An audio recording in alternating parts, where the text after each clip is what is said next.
This evening doesn't look like how I thought it was going to look. Just like my life doesn't look like how I thought it was going to look. And despite all of that, Yahweh is so incredibly good, intentional, and present in all of our present circumstances and all of our present, this isn't how I thought it would be. And so I just kind of want to share today about where I've been. January 1st is today, and I did some dusting and some vacuuming so that I could do some attending to time with the Lord and prayer and the word and study, and it's just been good. It's been good because all of today, it's like these messages have been weaved together to bring me here where I thought I would be writing instead. I've been doing reflecting and reflecting, even as grief has kind of hit my heart in some ways, like the longing for the questioning of the why here, why this. And so I guess let me start with a dream that I had. So I was dreaming, and in the dream, I remember I had this presentation to do. And there was a poster that I had that had, I guess, what I was presenting on it, and it was misplaced. And so I'm looking all over for this poster, and I'm late. And all I remember about the poster is that the first word on the poster was remember. And so anyways, I woke up, I'm like, all right, I really didn't think much of it. But then later on, when I was just before the Lord in prayer and listening to worship music, this set came on that was really beautiful, and it was talking about the holiness of God. And when I was listening to the lyrics, it reminded me of a passage from Isaiah 46, which I will read to you. Now, this is what it said. It said, "To whom would you liken me and make me equal and compare me, that we would be alike? Remember this, and be assured, recall it to mind, you transgressors. Remember the former things long past, for I am God, and there is no other. I am God, and there is no one like me, declaring the end from the beginning, and from ancient times things which have not been done, saying, my purpose will be established, and I will accomplish all my good pleasure." I had read the whole of that chapter, which why the Lord is even declaring this is because he's talking to his people and how they had bowed down to these false gods, to these idols, to these things they had fashioned with their hands, and they made it their God. And essentially he was saying to them, who are you likening me to? Who are you comparing me with? There's no other God beside me. And I remember a distinct time in my life where the Lord brought me to this passage because I had in fact made something, created my God without even realizing it. And oftentimes we don't, unless we're with the Lord and we're recognizing what he deems as worship. And he brings this to mind. He brings this to our hearts and conviction, which he did for me. And I was trying to act like that's not what he said.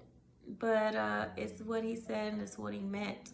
It was like this had become an idol. But I think what really struck me is that that word remember was there.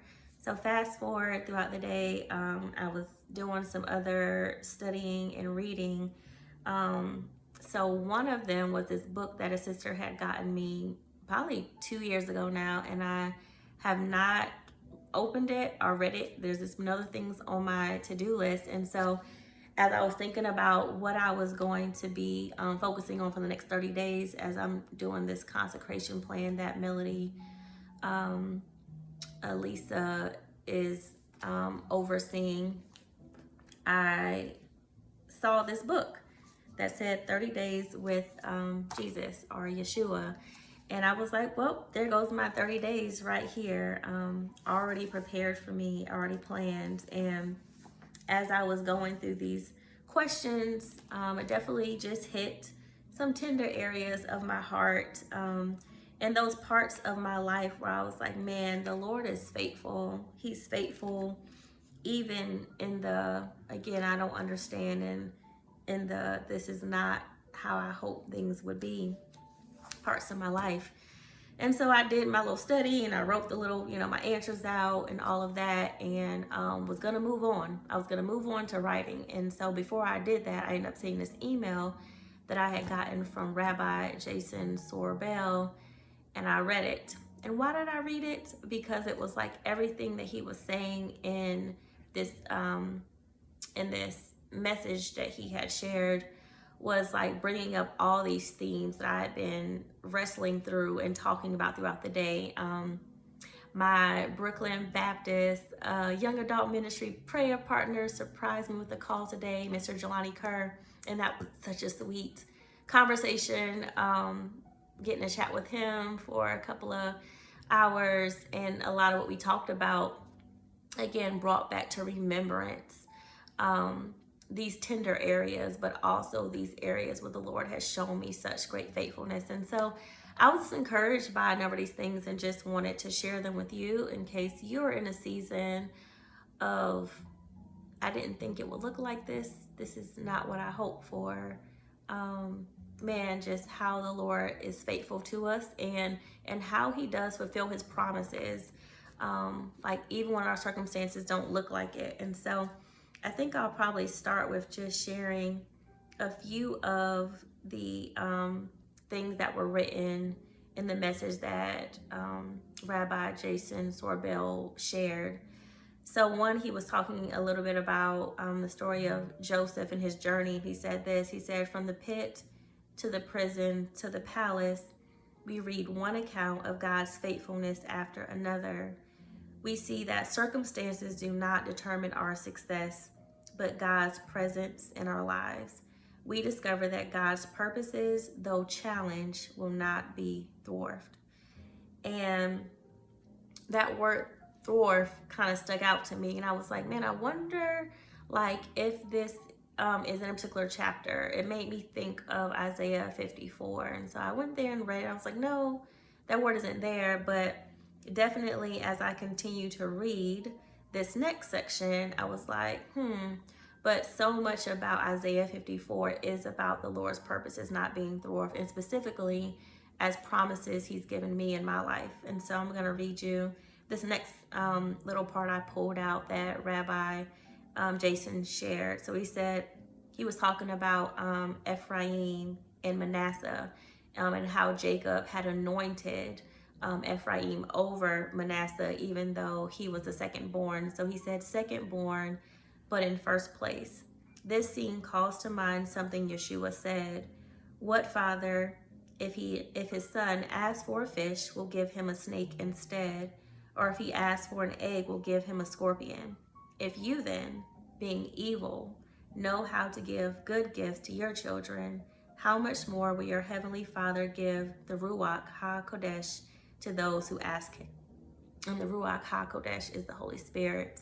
And that's from Luke 11 through 13. And he goes on to say this. He says, human conventions or exceptions will not constrain God. There's a healthy way to not care about what other people think or how it's been done. When God decides in his infinite wisdom to act, no one moves his hand. He will be good to us regardless. And so I just want to pause there because, again, it brought me back to Isaiah 54 and how that being a promise the Lord had given me in my life, that was like, here was this barren woman, and the Lord was promising her children, though she was barren, though she had no husband. She was like, you're going to be more fruitful. you're going to have more offspring than even the married woman. And there were just so many beautiful promises like within that scripture that were like rhema words the Lord had given me in a season. And so that also brought back to my mind that word remember.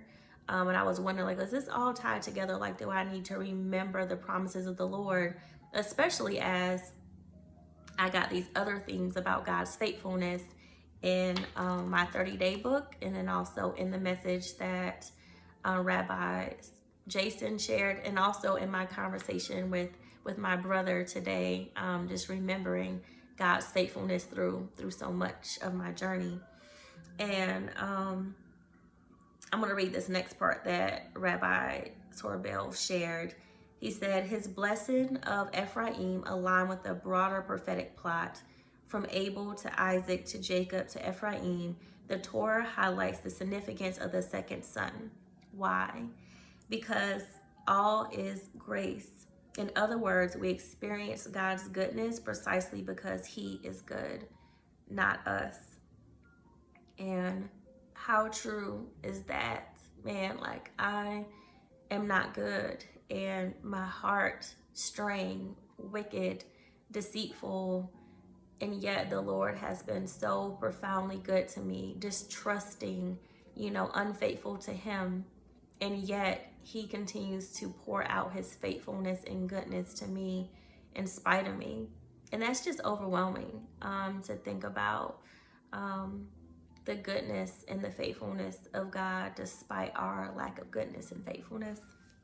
And it kind of brought me back to a few of the things that I had written about in my 30-day journey with Yeshua that I want to share with you. So Lisa Turkhurst, my absolute favorite author, and Joel Matamale, I think it's how you pronounce his last name, have written this book. I'll show it to you again. And they were talking about, essentially like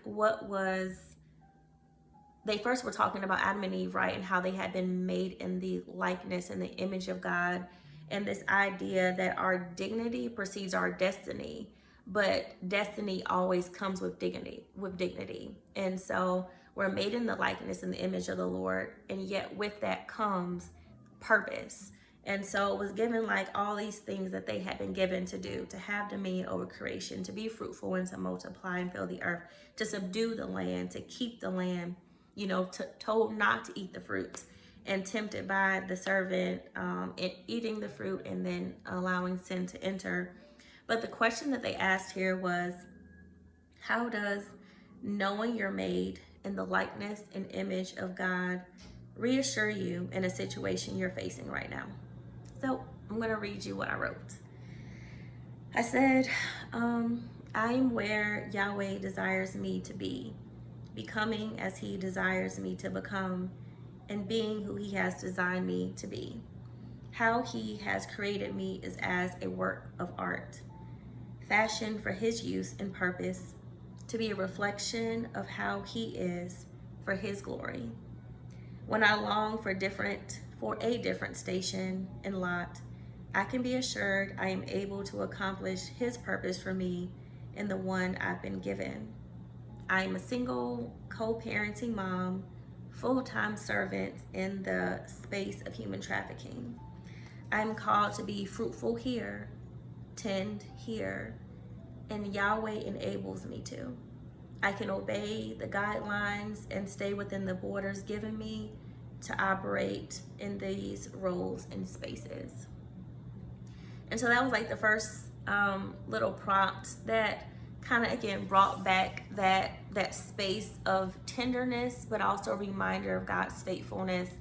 I remember there were times like when I would just question, like, Lord, like, I didn't have to have Josh. Like, I could have, walked away from my marriage before he was conceived. And yet you told me to stay. Yet you wanted this child in the earth realm, and you allowed all of the details and all of the things to transpire just so that you could keep this promise of giving me a baby. And so I'm grateful, and I remind myself of that whenever I'm having, days where I wrestle and struggle with, this is not what I would have wanted for my son to be living between two homes. This is not what I would have wanted for me to be divorced. And then, there are times and moments, right, where that sense of feeling like, man, I'm uncovered in some way, feels heavier on me. I think especially in those seasons where it was like, I gotta move, but I don't know where I'm gonna move. And I would have these moments of like, man, I wouldn't be dealing with this like if I had a husband. I wouldn't be dealing with this if, insert whatever I think should be there that isn't. And it always would be a beautiful pause when I would remind myself that the Lord intentioned this for me and my son, because he could have chose something different, but he didn't. He led me exactly to where I am. He led Josh exactly into the household and the circumstances in which he was born.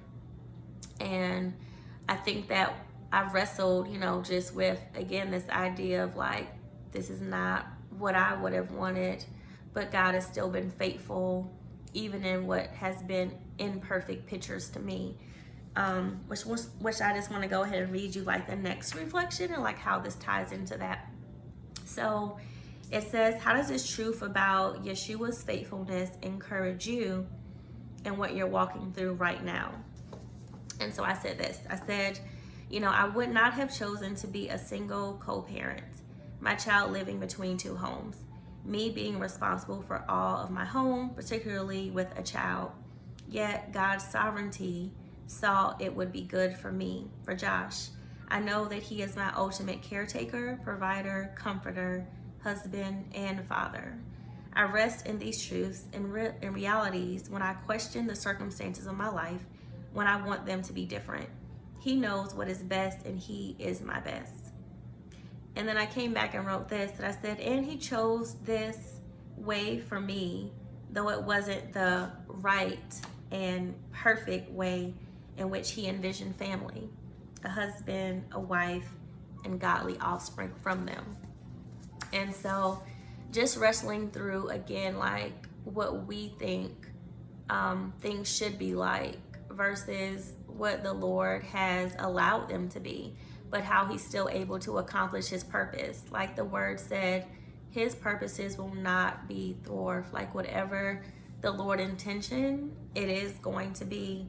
And so I think I just want to, read this question that Rabbi Jason Sorbel's devotion had asked of the reader. And he says this, if I can find it.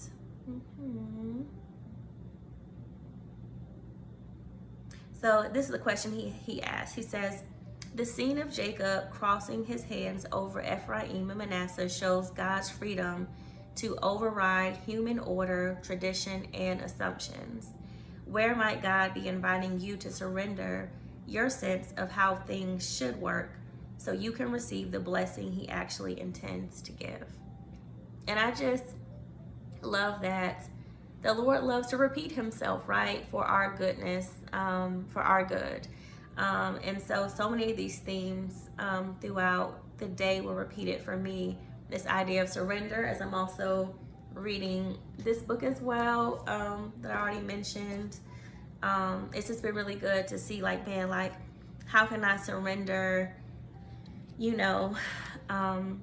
what I think things ought to be. And so some of the things I wrote about that, which is my surrender, the book had asked me to write about, is like, hey, what things do I need to surrender, right, in order to, walk out God's plans for my life. But I know one of them is like just self-defeating thoughts or self-limiting thoughts. And so like, I think being like, okay, the Lord has given me grace and power to walk and to honor him in the lot he's given me.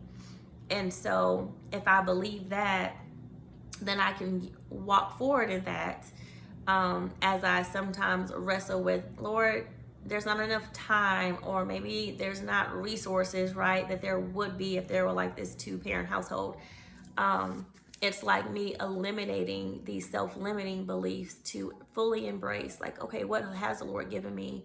And where maybe is he calling me to diligence? Where maybe is he calling me to surrender and sacrifice, so that whatever is needed for the day, I can do that.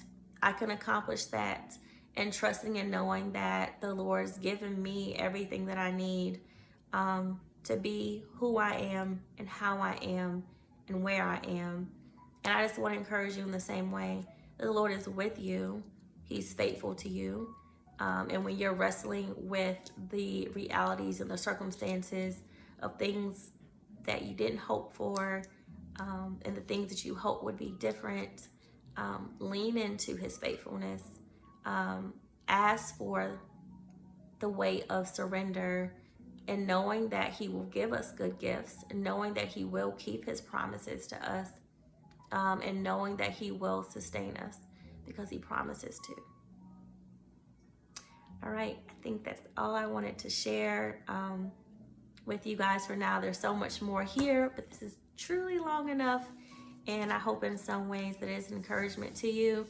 I definitely pray that everyone has had a wonderful start to their year, and in that year you're just anticipating what it is the Lord wants to do, in you and through you, and that you would yield yourself for that to happen. And so I pray that this first month has been fruitful for you in that way. I won't share this until I kind of come back to social media after a month. But wanted to go ahead and get it pinned today so that it will be there for later. But thank you guys for staying and listening in to Another Word with Whitney. All right, bye.